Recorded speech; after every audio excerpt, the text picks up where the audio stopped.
दोस्तों Airtel payment bank में अगर आप जीरो बैलेंस अकाउंट ओपन करना चाहते हैं तो बिल्कुल सही वीडियो पर आपने क्लिक किया है। इस वीडियो में आपको पूरा प्रोसेस बताऊंगा कि किस तरह से आप एयरटेल में अपना एक जीरो बैलेंस अकाउंट ओपन कर सकते हैं। लेकिन इससे पहले इसके फीचर्स और बेनिफिट के बारे में जान लेना जरूरी है, जो कि फायदे और नुकसान को जान लेना जरूरी है। वीडियो को अंत तक ध्यान से देखिएगा, क्योंकि अंत में भी अकाउंट ओपन करने के बाद क्या क्या चार्जेस वगैरह है वो सब कुछ मैं बताऊंगा और उसके बाद ही आप अकाउंट ओपन कीजिएगा। देखिए एयरटेल का जो पेमेंट बैंक सेविंग्स अकाउंट है ये बिल्कुल जीरो बैलेंस अकाउंट है। जीरो बैलेंस कहने का मतलब है कि आप इसमें पैसे मेंटेन नहीं भी करते हो, जीरो बैलेंस रखते हो, तो इसके लिए बैंक आपसे किसी भी प्रकार की चार्जेस नहीं करेगी। आप इसमें जो भी बैलेंस रखेंगे उस पर अप टू 7% का आपको ब्याज मिलेगा पर एनम के अनुसार से। और अब तो एयरटेल पेमेंट बैंक के साथ आप फिक्स डिपॉजिट भी कर सकते हैं, लेकिन जो फिक्स डिपॉजिट किया जाता है वो ये पार्टनर यानी इंडसइंड बैंक इनका पार्टनर है, उसके साथ ये फिक्स डिपॉजिट क्रिएट करते हैं।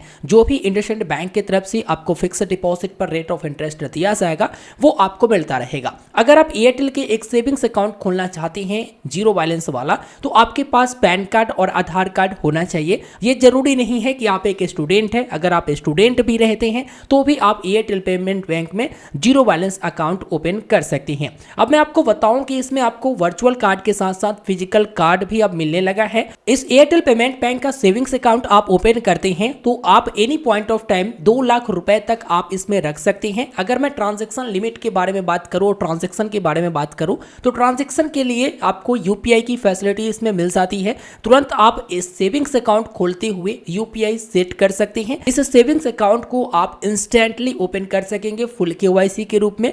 मतलब आप अकाउंट ओपन कर लिए तो आपको कहीं विजिट करने की जरूरत नहीं है। घर बैठे ही आप फुल केवाईसी कंप्लीट करें वीडियो कॉल के माध्यम से। इस सेविंग्स अकाउंट को आप अपने किसी भी मोबाइल नंबर से खोल सकते हैं, चाहे वो एयरटेल का हो या नॉन एयरटेल नंबर हो, जियो हो गया या फिर कोई अदर वीआई का हो गया या बीएसएनएल का हो गया। आप जो भी मोबाइल नंबर आपके पास है उससे आप खोल सकते हो। याद रहे आपका मोबाइल नंबर लिंक होना चाहिए आधार के साथ। अब फटाफट मैं आपको दिखा देता हूं कि किस तरह से आप एयरटेल में अपना एक सेविंग्स अकाउंट जो जीरो बैलेंस अकाउंट है वो खोल सकते हैं। अकाउंट ओपन करने के लिए सबसे पहले आपको एयरटेल थैंक्स एप्लीकेशन जो कि प्ले स्टोर में मिल जाएगा, जिसका लिंक मैंने वीडियो के डिस्क्रिप्शन में भी दे दिया है, उसको आप इंस्टॉल कर लीजिएगा अपने डिवाइस में। इंस्टॉल करने के बाद आपको ओपन करना है।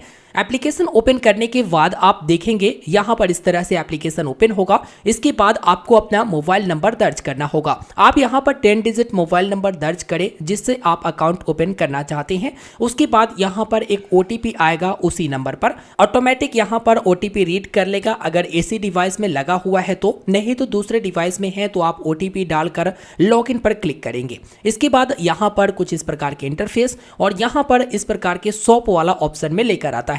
आपको बता देना चाहूंगा कि सबसे पहले तो आपको वॉलेट अकाउंट क्रिएट करना होगा, जिसके लिए आपको मैनेज वाले ऑप्शन पर क्लिक करना है। उसके बाद आपको वॉलेट अकाउंट का ऑप्शन आएगा तो गेट वॉलेट वाला ऑप्शन पर आपको क्लिक कर देना है।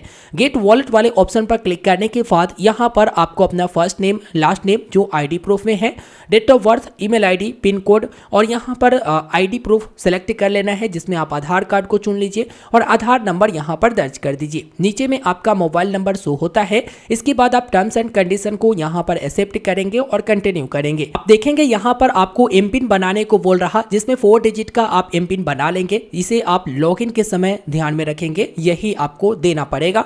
एम पिन बनाने के बाद डन पर क्लिक कर देंगे। इसके बाद एक ओटीपी आपके मोबाइल नंबर पर भेजा जाएगा। ओटीपी डालकर आप कंफर्म बटन पर क्लिक कर देंगे। कंफर्म बटन पर क्लिक करते ही आपका जो वॉलेट अकाउंट है वो क्रिएट सक्सेसफुल हो जाता है।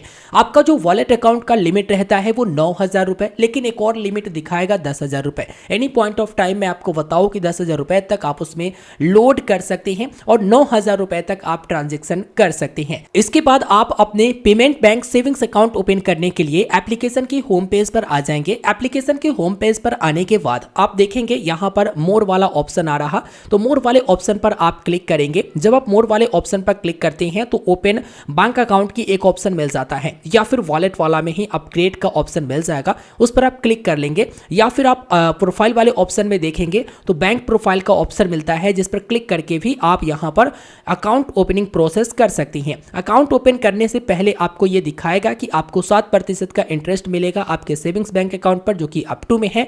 जो बैलेंस आप जिस तरह से रखेंगे उस तरह से 7.85% इंटरेस्ट फिक्स डिपॉजिट आप करते हैं तो ये पूरी तरह से जीरो बैलेंस सेविंग्स अकाउंट है। आप फिजिकल डेबिट कार्ड को ऑर्डर कर सकते हैं जिसमें वर्थ बेनिफिट 15,000 रुपए की हो जाती है। आप अपने पैन कार्ड, आधार कार्ड को अपने साथ रखेंगे। तो अकाउंट ओपन करने के लिए गेट स्टार्टेड पर आपको क्लिक करना है। इसके बाद आप देखेंगे पैन नंबर, आधार नंबर दर्ज करने का ऑप्शन। तो आप यहां पर पैन नंबर, आधार नंबर दर्ज कर देंगे और टर्म्स एंड कंडीशन को एग्री कर देंगे और फिर नेक्स्ट वाले बटन पर क्लिक कर देंगे। जब आप नेक्स्ट वाले बटन पर क्लिक करते हैं एक ओटीपी आधार ऑथेंटिकेशन के लिए आता है, तो यहां पर ओटीपी आप दर्ज करके नेक्स्ट वाले बटन पर क्लिक करेंगे। इसके बाद आपका father's name, mother's name, marital status, उसके बाद ईमेल, प्रोफेशन, साथ ही साथ एनुअल इनकम क्या है वो आप सिलेक्ट करेंगे। इसके बाद बताया जाएगा कि क्या आपका कॉरेस्पॉन्डेंस एड्रेस जो है आधार वाला ही है या दूसरा है। अगर दूसरा है तो नो पर क्लिक करके आप नया वाला एड्रेस जहां पर रह रहे हो वहां पर डेबिट कार्ड डिलीवर करा दिया जाएगा। अगर आप लेना चाहोगे तो अपने मन से नहीं भेजा जाएगा, इस बात का आप ध्यान रखेंगे। तो अगर आपका आधार वाला ऑप्शन है तो यस पर क्लिक कर देंगे तो ये ऑप्शन हट जाएगा और यहां से सबमिट बटन पर क्लिक कर देंगे। जब आप सबमिट बटन पर क्लिक करते हैं दूसरे स्टेप में नॉमिनी डिटेल आता है। नॉमिनी का नाम, नॉमिनी का डेट ऑफ बर्थ, नॉमिनी के साथ क्या रिलेशन है। इसके बाद नॉमिनी एड्रेस। नॉमिनी एड्रेस में पूछा गया है कि क्या सेम एज कॉरेस्पॉन्डेंस एड्रेस, तो अगर सेम है तो यस पर क्लिक कर देंगे, नहीं है तो नो पर क्लिक करके आप नया एड्रेस को डाल देंगे। अगर सेम है तो यस पर क्लिक करेंगे, उसके बाद सबमिट बटन पर क्लिक करेंगे। सबमिट बटन पर क्लिक करने के बाद यहां पर वीडियो केवाईसी की एक ऑप्शन आ जाता है जहां पर आपको शेड्यूल नाउ की ऑप्शन आती है। आप शेड्यूल नाउ पर क्लिक करते हैं तो एक चैट ओपन हो जाता है और बोलता है कि क्या आप अभी वीडियो केवाईसी करना चाहते हैं। तो यहां पर एक नाउ का बटन दिखेगा, तो आपको नाउ वाले बटन पर क्लिक करके अपना वीडियो केवाईसी को कंप्लीट कर लेना है। वीडियो केवाईसी जैसे ही आपका कंप्लीट होता है उसके बाद जब आपका अकाउंट ओपन हो जाता है आपको एक एसएमएस मिल जाता है एयरटेल पेमेंट बैंक की तरफ से, जिसमें कह दिया जाता है कि आपका जो अकाउंट है ओपन हो चुका है। और वैसे मैं आपको बताऊं तो एयरटेल एप्लीकेशन भी आप ओपन करते हैं तो ऊपर में आपका शो हो जाता है अवेलेबल बैलेंस 00 करके लिखा आता है। तो अभी तक आपने अपना एक सेविंग्स अकाउंट ओपन कर लिया। अब आगे देखते हैं कि किस तरह के इसमें चार्जेस है और किस तरह के लिमिट है, डेबिट कार्ड आपको किस तरह से मिलते हैं। ये एयरटेल थैंक्स एप्लीकेशन आप ओपन करेंगे। ओपन करने के बाद आप देखेंगे मैनेज वाला ऑप्शन।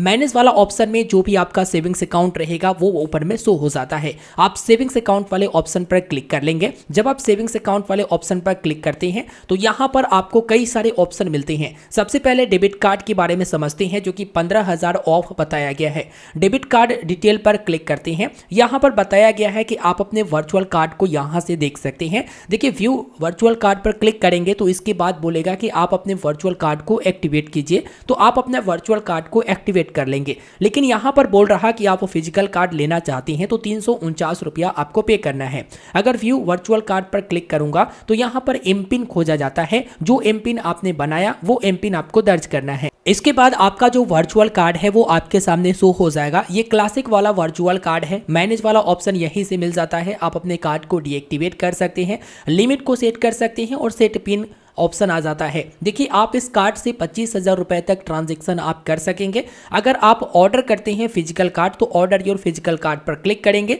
आप नीचे एड्रेस को सिलेक्ट करेंगे। FAQ भी इसके बारे में दी गई है जिसके बारे में आप यहां से जानकारी बेहतर हासिल कर सकते हैं। यहां पर डेबिट कार्ड के चार्जेस के बारे में बात करूं तो डेबिट कार्ड की इशू चार्जेस जो है 349 रुपया है। वही यहां पर इशुएंस प्राइस जो है करंट अकाउंट के लिए 199 रुपया है। तो हम लोग एक सेविंग्स अकाउंट खोल रहे हैं इसलिए 349 रुपया लेकर आप हाथ में रखिएगा। जो 349 रुपया है वो पर्सनलाइज डेबिट कार्ड का है। नॉन पर्सनलाइज डेबिट कार्ड अगर आप लेते हैं तो इसके लिए 299 रुपया ही आपको पे करना होता है। अगर मैं इस डेबिट कार्ड के एनुअल मेंटेनेंस चार्ज के बारे में बात करूं तो एनुअल मेंटेनेंस चार्ज जो है 199 रुपया करके आता है, जो कि लिखा हुआ देख सकते हैं और ये भी नॉन रिफंडेबल है। और ये जो चार्जेस है जब आपके पास डेबिट कार्ड डिलीवर हो जाएगा, आप पिन सेट कर लोगे, उसके बाद से ये एनुअल मेंटेनेंस चार्ज के रूप में उस दिन से चालू हो जाएगा। ठीक है। अगर आपका कार्ड कहीं खो जाता है तो saving bank account personalise debit card फिर से इशू करने के लिए 349 रुपया, नॉन पर्सनलाइज के लिए 299 रुपया और करंट अकाउंट वालों के लिए 199 रुपया पे करना पड़ेगा।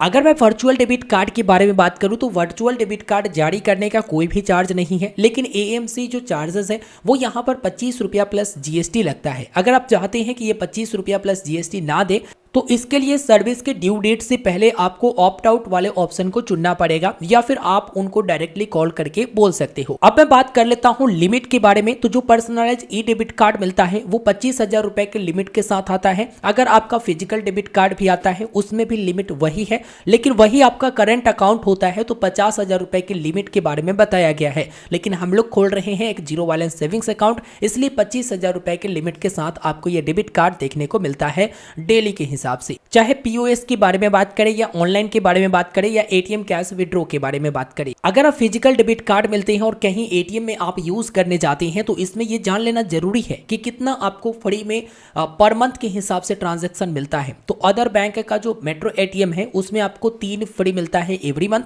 और वही करेंट अकाउंट वालों को 1 फ्री बताई गई है। इसके बाद आपको किस तरह के चार्ज किया जाएगा तो यहां पर आप लिखा हुआ देख सकते हैं, कैश विड्रॉ के लिए 21 रुपया पर transaction plus GST, metro location जो कि मुंबई, न्यू दिल्ली, चेन्नई, कोलकाता, बेंगलुरु, हैदराबाद, और बैलेंस इंक्वायरी के लिए 9 रुपया plus GST. Other bank non metro ATM या micro ATM other than 6 cities, यानी ये 6 सिटीज को छोड़कर बाकी जो फ्री लिमिट है वो 5 ट्रांजैक्शन की लिमिट दी जाती है, जो कि एवरी मंथ के हिसाब से। और इसके बाद ये जो 6 सिटीज दिया गया है इसके अलावा अगर फ्री लिमिट समाप्त होने के बाद आप ट्रांजैक्शन करते हैं दूसरे शहर में दूसरे एटीएम, तो यहाँ पर दिया गया है 21 रुपया पर transaction plus GST cash withdraw के लिए। और बैलेंस इंक्वायरी के लिए मिनिमम स्टेटमेंट या फिर बैलेंस इंक्वायरी कर रहे हो या फिर मिनी स्टेटमेंट निकाल रहे हो तो इसके लिए 9 रुपया प्लस जीएसटी आपको पे करना पड़ेगा। इनके तरफ से एक और सर्विस दिया जाता है जिसमें आप देखेंगे 960 रुपए की कैशबैक। जैसे ही आप इस पर क्लिक करते हैं तो ये रिवॉर्ड 123 अकाउंट में कन्वर्ट करने को बोलते हैं, जिसमें आप देखेंगे 199 रुपया प्रत्येक साल आपको चार्ज पे करना होता है, जिसमें 360 रुपया का रिचार्ज और बिल पेमेंट पर आपको कैशबैक दे दी जाती है, जो कि मिनिमम ट्रांजैक्शन 225 का करोगे तो 30 रुपए की कैशबैक आपको दी जाएगी। साथ ही यहाँ पर शॉपिंग रिवॉर्ड भी मिलते हैं, जो कि आप अपने क्लासिक या प्रीपेड कार्ड से शॉपिंग करते हैं 2% कैशबैक एवरी महीना आपको 40 रुपए की दी जाएगी। और एड मनी रिवॉर्ड भी आपको मिलते हैं, जो कि 1% कैशबैक एवरी महीना 10 रुपए करके दिया जाएगा, जो कि 1000 रुपए के टॉपअप पर। यहाँ पर इन सभी से आपको अगर फ़ायदा नहीं दिख रहा तो नहीं लीजिएगा तो बेटर रहेगा। अच्छा, अब फिक्स डिपॉजिट कैसे बुक करेंगे तो यहाँ पर इन्वेस्टमेंट वाला ऑप्शन भी आपको मिलता है, जहाँ पर आप देखेंगे कि मैंने यहाँ पर इन्वेस्टमेंट कुछ कर रखा है ताकि आपको इसके जानकारी दे दूँ। यहाँ पर आप क्विक इन्वेस्टमेंट कर सकते हैं गोल्ड में और फिक्स डिपॉजिट में भी। यहाँ पर आप देख सकते हैं कि कितने महीने के लिए आप रखते हैं, कितने रुपए रखते हैं, तो कितना आपका यहाँ पर मैच्योरिटी वैल्यू होता है, कितना आपको इंटरेस्ट रेट के अनुसार से अतिरिक्त ब्याज जो मिलता है वो कितना मिलता है। ठीक है, ये जो फिक्स डिपॉजिट का सर्विस मिल रहा वो आप यहाँ पर देखेंगे पूरी तरह से आपके सामने रहता है, कुछ भी हाइड नहीं रहता है।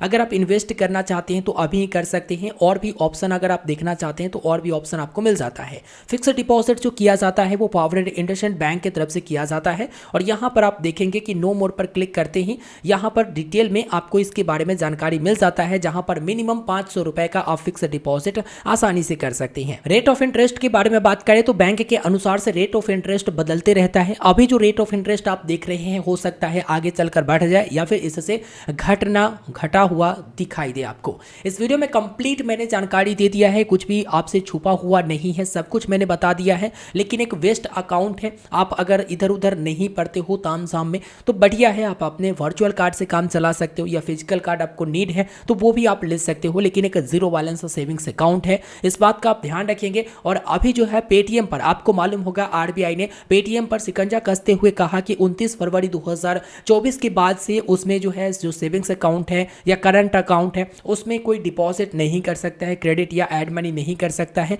लेकिन इसका ये मतलब नहीं है कि बैंक अकाउंट बंद हो जाएंगे, आप अपने एग्जिस्टिंग बैलेंस को यूज कर पाएंगे, और जब कभी फिर आरबीआई अलाउ करती है तब आप फिर से पहले की तरह इस्तेमाल कर सकेंगे।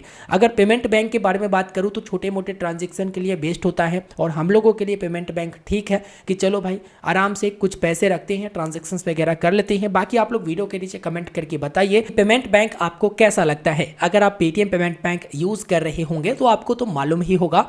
ठीक है, मिलता हूं फिर एक नए वीडियो में, धन्यवाद।